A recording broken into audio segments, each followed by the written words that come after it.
Hola a todos, espero estén teniendo un buen día. El día de hoy mi compañera Carol y su servidora Amaranta les vamos a hablar acerca de la diabetes mellitus tipo 2. Podemos definir a la diabetes mellitus tipo 2 el resultado de una deficiencia relativa de insulina.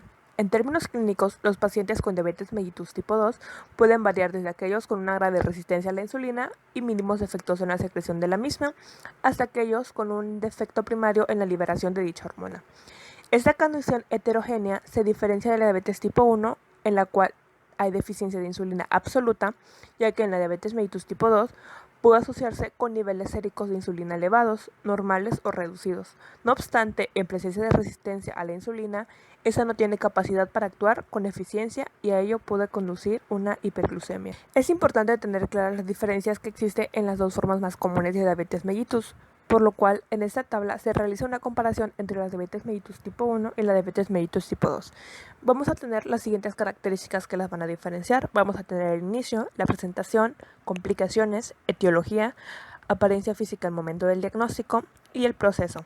Vamos a ver que la diabetes mellitus tipo 1 va a tener un inicio no predecible, siendo aguda, presentando complicaciones entre los 5 a 10 años posteriores a su diagnóstico, teniendo una etiología de cetosis, y al momento de que nosotros vamos a ver a nuestro paciente, vamos a encontrar un bajo peso corporal de inicio y va a tener un proceso controlable. En cambio, la diabetes mellitus tipo 2, vamos a ver que va a tener un inicio predecible y prevenible, su presentación va a ser lenta y asintomática. Las complicaciones pueden estar presentes al momento del diagnóstico, ya que los pacientes no suelen presentar ningún síntoma, suelen ser asintomáticos. Su etiología va a ser inicialmente la resistencia a la insulina, luego va a ser la falta progresiva de insulina. Vamos a encontrar a nuestros pacientes al inicio un sobrepeso y obesidad muy normalmente y va a ser controlable. Al tener claridad acerca de las diferencias entre la diabetes tipo 1 y el tipo 2, la comprensión de la fisiopatología y el tratamiento de las mismas se va a facilitar. Vamos a dar un pequeño recordatorio acerca de la anatomía del páncreas. Testu, Latergen y Quirós concuerdan con que el páncreas es una glándula blanda alargada cónica, mixta, de secreción interna y externa, anexa al tubo digestivo. Su peso medio es de 70 gramos, su longitud es de 15 centímetros, su altura de 7 y su espesor de 2 o 3. La constitución anatómica del páncreas está formada por una mezcla íntima de una glándula de secreción externa y otra de secreción interna, que van a cumplir funciones digestivas y hormonales. La glándula de secreción externa es una glándula en racimo idénticas a las salivares y van a formar acinos. Estos se van a hallar integrados por una pared delgada cubierta por un epitelio glandular, de donde se desprenden conductos intralobulares que van a formar en su convergencia conductos de mayor calibre, los cuales van a desembocar en los conductos excretores del páncreas. La glándula de secreción interna está constituida por masas amarillentas que van a ser llamados islotes de Langerhans, diseminados en los intersticios de los acinos, produciendo una hormona llamada insulina. De acuerdo a lo anterior, vamos a enfocarnos en el páncreas endocrino. Guyton indica que la actividad endocrina del páncreas se centra en determinadas agrupaciones celulares denominadas islotes Langerhans. Cada uno de estos grupos van a contener 3.000 células que van a tener un riego constante. Estos islotes van a contener 4 tipos distintos de células, cada una con una función propia y van a ser responsables del mantenimiento de los niveles de glucosa. Las células alfa van a producir glucagón, que contribuye a descomponer el glucógeno almacenado en el hígado con el fin de utilizarlo, lo que provoca la concentración de azúcar en la sangre. Las células beta van a producir proinsulina. La proinsulina es la forma inactiva de la insulina que se convierte en insulina en la circulación. Gracias a esa acción, la glucosa sobrante también es almacenada en el hígado en forma de glucógeno. En las células grasas convierte la glucosa en triglicéridos, participando en la síntesis de ácidos nucleicos y proteínas. Las células delta van a producir somatostanina, va a ser una hormona proteica que va a intervenir indirectamente en la producción, regulación e inhibición de la insulina y glucagón, regulando por ende la glucemia. Las células P o F van a producir polipépticos pancreáticos. Entre las funciones de estas va a destacar la inhibición de los sinógenos pancreáticos, la relajación y el aumento de la vesícula biliar, también el vaciado gástrico, la motilidad gastrointestinal, así como el tránsito intestinal. La diabetes mellitus está ligada a la hormona insulina. Para facilitar la comprensión de esta enfermedad es importante conocer la hormona.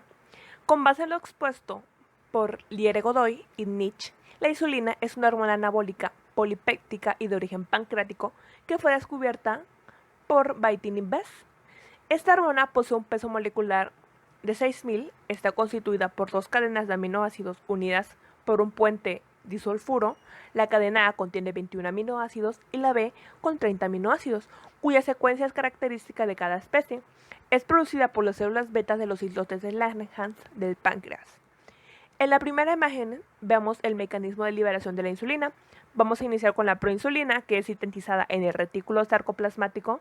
Va a viajar al complejo de Golgi de las células beta, donde el péptido C es dividido y la insulina movida vía microtúbulos dentro de los gránulos secretores para ser liberada hacia el torrente circulatorio a través de la membrana celular por exocitosis. La secreción de insulina va a estar regulada por los niveles circundantes de la glucosa y por factores neurales y humorales. La ingesta oral de glucosa causa una liberación de insulina en una cantidad mayor que la respuesta de insulina en una dosis idéntica de glucosa administrada por vía endovenosa. La insulina es rápidamente transportada al sistema portovenoso y más de la mitad es depurada por los hepatocitos en su primer tránsito a través del hígado. En la segunda imagen se va a mostrar la vía de señalización de la insulina, donde se inicia a través de la unión y la activación de su receptor de superficie, con la cual va a comenzar una cascada de fosforilación y de eventos de desfosforilación, generando segundos mensajeros e interacciones proteína-proteína, que resultan en diversos eventos metabólicos en casi todos los tejidos. Vamos a pasar con la etiología, en la cual lo vamos a dividir en dos. En los factores genéticos vamos a encontrar una predisposición en pacientes que tengan familiares de primer grado que hayan sufrido diabetes de tipo 2 en razón de 5 a 10% de probabilidad. También se han encontrado más de 30 ubicaciones dentro del cromosoma que van a estar relacionadas con la secreción correcta o inadecuada de la insulina. Por ejemplo, en el aleteo TCF7L2 va a aumentar el riesgo de desarrollarla en un 1.5 veces y posee el mayor riesgo entre todas las variaciones genéticas comunes. El principal factor ambiental es la obesidad, ya que presenta una mayor secreción de adipocitos, ácidos grasos libres, y va a aumentar así la glucosa en sangre, generando la resistencia insulínica. Es por eso que se tiende a requerir que los pacientes con diabetes realicen ejercicio para así disminuir su resistencia insulínica, mejorando su calidad de vida. Tenemos que tener en cuenta en la fisiopatología 2 puntos importantes, los cuales son la resistencia insulínica o la disfunción de las células betas. En la primera nos vamos a referir a que los tejidos periféricos que normalmente reciben la insulina no van a ser capaces de recibirla debido a diversos factores. Los principales tejidos que no van a poder recibirla van a ser el tejido hepático, el músculo estriado y el tejido adiposo, generando así una incapacidad por inhibición de la producción endógena, que va a ser más que nada una gluconogenia dentro del hígado, que va a provocar que éste utilice la glucosa que va a tener almacenada en forma de glucógeno dentro de él, liberándola al torrente sanguíneo, aumentando así el aumento de glucosa en sangre, generando un aumento de glucosa en ayunas. También vamos a ver que se va a encontrar afectada la captación de glucosa y la síntesis de glucógeno por parte del músculo estriado, generando a la larga un aumento de la glucosa postprandial. Otra reacción puede ser la incapacidad por inhibición de la lipoproteína lipasa dentro del tejido adiposo, que va a generar un aumento de los ácidos grasos libres que va a provocar una resistencia insulínica muy severa. Anteriormente habíamos comentado que la obesidad era un factor ambiental muy importante para el desarrollo de esta, debido a que el paciente obeso presenta un aumento de ácidos grasos libres en el organismo, que va a bloquear la vía de oxidación del deacilglicerol, atenuando la señalización de la insulina, provocando resistencia a la insulina. También vamos a encontrar que los pacientes obesos presentan una gran cantidad de tejido graso, que va a liberar adipocinas, que van a estar encargadas de aumentar o disminuir la glucosa en sangre. Otra función que tienen estas es la sensibilidad de los tejidos de la insulina. En un paciente obeso normalmente vamos a encontrar una menor cantidad de adipocinas, disminuyendo así la sensibilidad de los tejidos a la insulina. La inflamación también es importante debido a la liberación de células inflamatorias y proinflamatorias por parte del organismo, que van a llegar a dificultar la comunicación de la insulina con los diversos tejidos, así también su señalización. Ahora vamos a hablar acerca de la disfunción de las células betas. Cuando hay resistencia a la insulina, como ya sabemos, la insulina no va a ser capaz de entrar a los tejidos, generando que la glucosa no sea capaz de entrar tampoco a los tejidos para ser captada de forma adecuada, generando así una incapacidad para inhibir la producción endógena, aumentando aún más la hiperglucemia. Las células betas del páncreas van a tratar de arreglar este error generando insulina de forma adecuada. Cuando éstas noten que la insulina que están produciendo es insuficiente para la hiperglucemia que está ocurriendo, van a aumentar aún más la producción de insulina, que después de cierto tiempo no van a ser capaces de adaptarse a este nuevo cambio y a estas nuevas demandas que están tratando de cubrir, empezando así a producir cantidades menores de esta hormona. Todo esto va a producir a la larga diversas complicaciones. En primer lugar, va a generar glucotoxicidad debido a los niveles crónicamente elevados de la glucosa, que van a producir una frenación de la síntesis de la hormona por disminución del RNA mensajero de insulina necesario para su formación. Por lo tanto, la glucosa sería capaz de inducir un daño a nivel de la información genética indispensable para la formación de insulina. En la lipotoxicidad hay aumento de ácidos grasos libres, elevando su captación de oxidación, usándose estos como fuente de energía en los diversos tejidos en competencia con la glucosa. Además, los ácidos grasos libres van a reducir la afinidad insulina-receptor, disminuyendo la acción de la insulina en los tejidos insulosensibles, favoreciendo así la resistencia insulínica. Como consecuencia de todo esto, habrá elevación de los niveles de glicemia y aparecería la intolerancia a la glucosa. El cuadro clínico decidimos dividirlo en síntomas y signos. Referente a los síntomas vamos a encontrar un inicio insidioso en la hiperglucemia. Es posible que el diagnóstico se lleve a cabo después de que se observe una glucosuria o hiperglucemia durante un análisis clínico de rutina. El prurito generalizado y las señales de candidiasis vaginal son los síntomas iniciales de mujeres. Los valores presentan erupción prúrica en el prepucio. Los pacientes con una deficiencia insulínica más grave tendrán los síntomas clásicos de la poliuria, polidipsia, visión borrosa, parestesias y fatiga. Referente a los signos, vamos a notar que muchos individuos serán obesos o se encontrarán con sobrepeso. Este tipo de paciente pueden presentar hiperpigmentación en las axilas, ingles y nuca. Puede haber hipertensión, los actomas eruptivos en la superficie flexora de las extremidades y en las nalgas, así como la lipemia retiniana a causa del hiperkilomicronemia. Pueden presentarse en pacientes con diabetes tipo 2 no controladas. Continuando con la exploración física, lo primero que vamos a tomar en cuenta va a ser la somatometría de nuestro paciente. Es importante conocer su talla y su peso para poder obtener así su índice de masa corporal, lo cual más adelante nos va a ayudar a tomar decisiones terapéuticas. Después de esto podemos hablar sobre la piel, la cual podemos encontrar deslustrada, seca, delgada, atrófica, sin vellos, con ulceraciones o pústulas. Por su parte, las mucosas pueden encontrarse pálidas, con resequedad, enrojecidas o ulceradas. En los anexos de la piel, como son uñas y pelos, podemos encontrar onicomicosis, uñas negras o alopecia.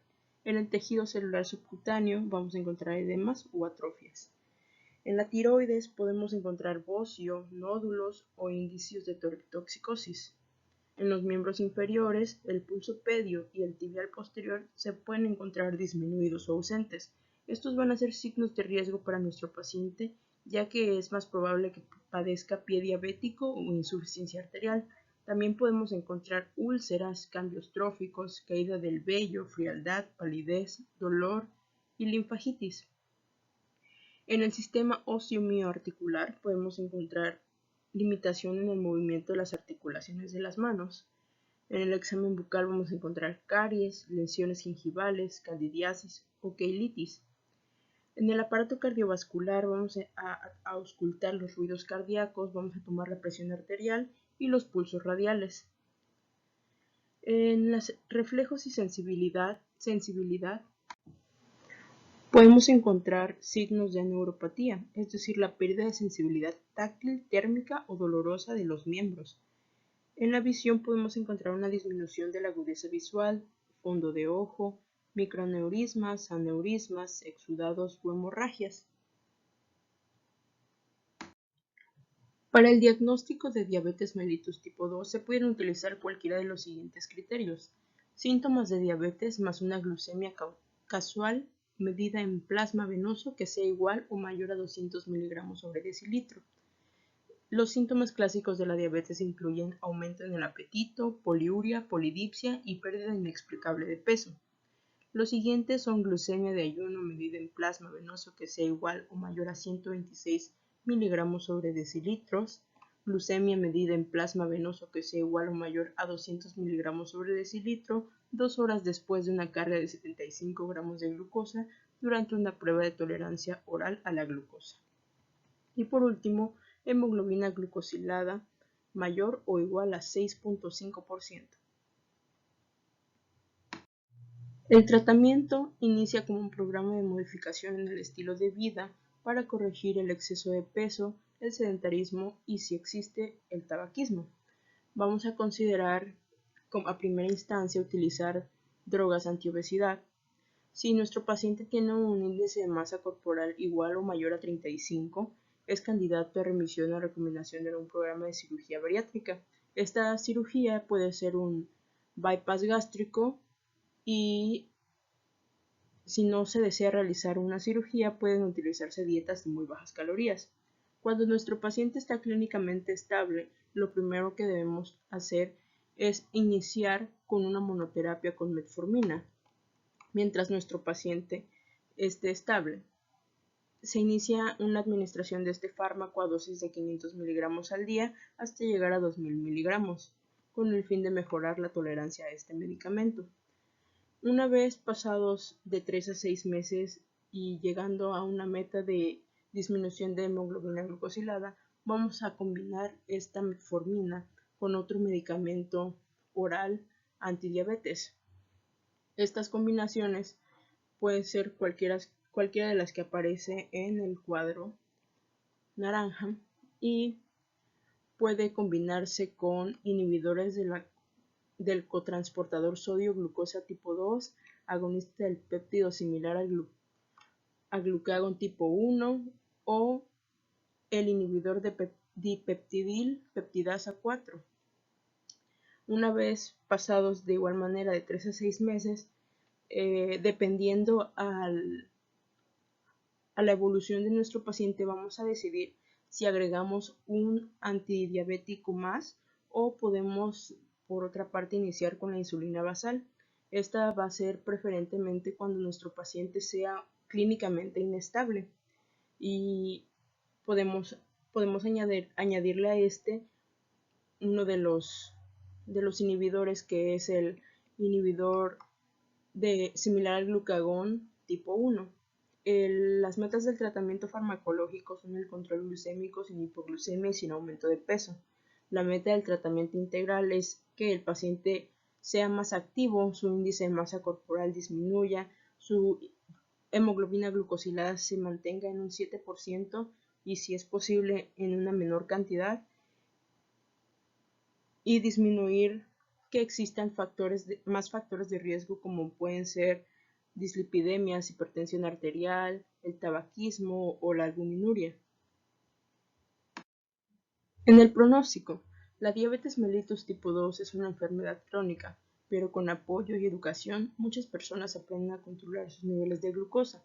Las personas que tienen dificultad para controlar sus niveles de glucosa pueden desarrollar algunas complicaciones con el paso del tiempo, como son pérdida de peso, lesiones nerviosas en manos y pies o una cardiopatía. Esta es la bibliografía que se utilizó para este video. Voy a continuar con el caso clínico, el cual se trata de un hombre de 45 años, de 80 kilos de peso y 1,72 de altura. Su índice de masa corporal es de 27, es portador de dislipidemia sin antecedentes familiares de diabetes mellitus. Inicia un cuadro caracterizado por polidipsia, poliuria, cansancio y calambres. Al mes de evolución consulta en un servicio de urgencias. En el examen físico destacan piel y mucosas secas, ancatosis nigris en el cuello, normotenso y pérdida de 8 kilos de peso. Se realizan exámenes, son los que aparecen en la siguiente tabla, y se hospitaliza con el diagnóstico de cetoacidosis diabética. Se inicia solución salina con cloruro de potasio e insulina rápida, 8 unidades en vía endovenosa. A la hora se continúa con el aporte de insulina rápida subcutánea cada 6 horas, según glicemias capilares. Se descarta foco infeccioso. A las 8 horas de tratamiento, al revertir la acidosis y lograr glicemias menores a 250 miligramos sobre decilitro, se inicia terapia basal de bolos con insulina NPH e insulina rápida antes del desayuno y cena, más refuerzos de insulina rápida preprandiales, lográndose una buena respuesta clínica. Al alta se indica régimen de 180 gramos de hidratos de carbono, insulina NPH Con automonitoreo de glicemias capilares, a las 2 semanas el paciente se encuentra asintomático con glicemias capilares en ayunos de 70 a 110 mg sobre decilitros, preprandiales de 100 a 130 mg sobre decilitros y postprandiales de 160 a 180 mg sobre decilitros. Dada su buena evolución, se disminuye la insulina a 6 unidades a las 22 horas y se agrega metformina de 850 gramos 2 veces al día. Controlado, al mes relata episodios de hipoglucemias de 60 mg sobre decilitros durante el día y los exámenes revelan buen control metabólico. Dado al inicio de una diabetes mellitus en cetoacidosis diabética, en un paciente con características fenotípicas de diabetes mellitus tipo 2, se solicitaron marcadores inmunológicos para diabetes, anticuerpos anticélulas beta, anticuerpos antiinsulina, anticuerpos antiácido glutámico descarboxilasa, anticuerpos antitirosina fosfatasa, los que resultaron negativos. El péptido C en ayunas fue normal. En estas condiciones se suspendió la insulina, manteniéndose las medidas no farmacológicas y la metformina. El paciente continúa en controles periódicos durante 24 horas post-alta, lográndose una reducción de 10 kilogramos de peso, glicemias de ayunas inferiores a 100 mg sobre decilitros y una hemoglobina glucosilada de 5,9% y perfil lipídico y presión arterial normales.